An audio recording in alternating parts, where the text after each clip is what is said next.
Have you ever looked in the mirror and wondered, okay, where did that come from? Maybe you've got your dad's eyes but your mom's smile? Well, the answers to those questions started with a 19th century monk and his garden full of peas. Today, we're cracking the code of the absolute foundation of heredity, Mendelian genetics. Let's jump right in. So you think you've got a handle on how genes work? We're about to find out. I'm going to throw some questions your way, and we'll work through the answers together. Think of it as a little pop quiz on the core principles from the father of genetics himself.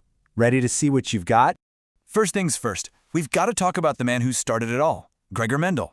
To really get why his discoveries were so huge, we need to understand a bit about who he was. So, first question for you. What was it about this guy's life, his background, his education, that put him in the perfect spot to unlock one of the biggest secrets of biology? Well, it turns out being a monk was kinda his superpower. It gave him stability, a place to live, and, this is the big one, an entire garden and the resources to conduct his experiments for years and years. He had a solid education in science, which made him curious, but the monastery setting let him do his work without the usual academic pressure. It was the perfect setup. All right, on to the next one. This is super important. In science, your choice of what to study, your model organism, can make or break your entire experiment. So why the humble garden pea? What was so special about it?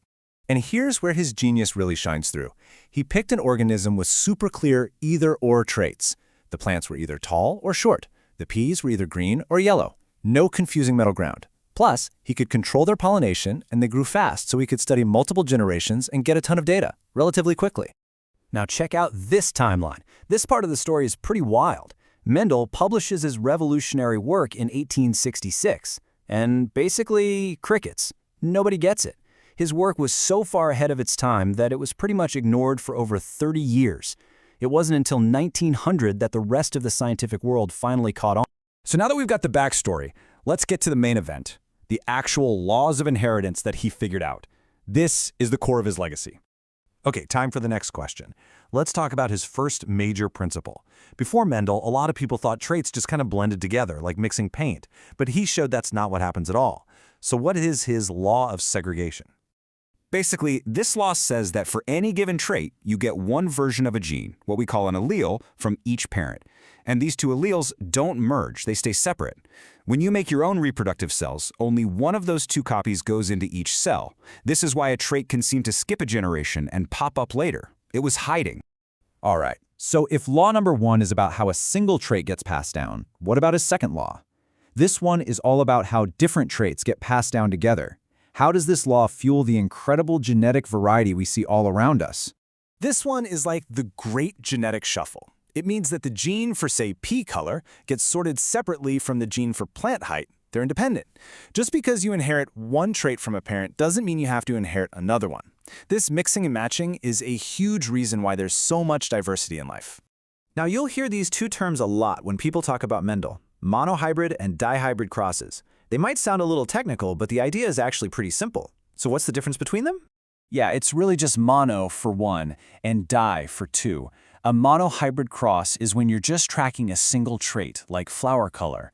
It's perfect for seeing the law of segregation in action. A dihybrid cross is when you track two traits at once, like flower color and plant height. That's how Mendel was able to figure out his law of independent assortment. Okay, so the theory's down. Now let's get practical. This next part is all about the how. How did Mendel actually run these experiments and use them to predict the future, genetically speaking? So, let's say you're Mendel in his garden. You want to see these laws for yourself. How do you actually perform the experiment? What are the steps you need to take to create the first generation of offspring, the F1, and then the second generation, the F2?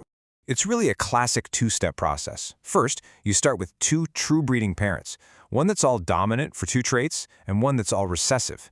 You cross them to get your F1 generation. They all look identical. Then, the magic step. You cross those F1s with each other. That gives you the F2 generation, and that's where all the hidden traits reappear and the real variety shows up.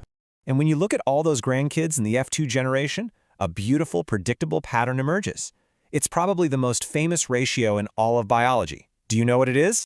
There it is, 9 to 3 to 3 to 1. This number is the smoking gun for independent assortment.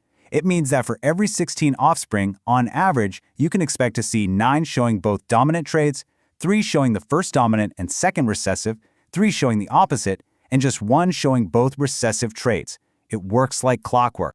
So that 9-3-3-1 ratio doesn't just come out of nowhere, it's pure probability. And the tool we'll use to map it all out and actually see how it works is the Punnett square. So how do you set one up for 2 traits? It might look a little intense, but it's just a grid.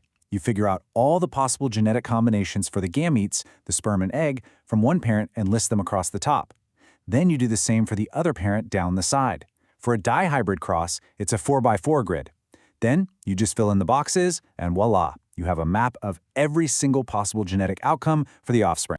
All right, we've covered the man, his laws, and his methods. For this last section, let's zoom out and talk about the absolutely massive impact his work with pea plants still has on our world today. Okay, last big question for you.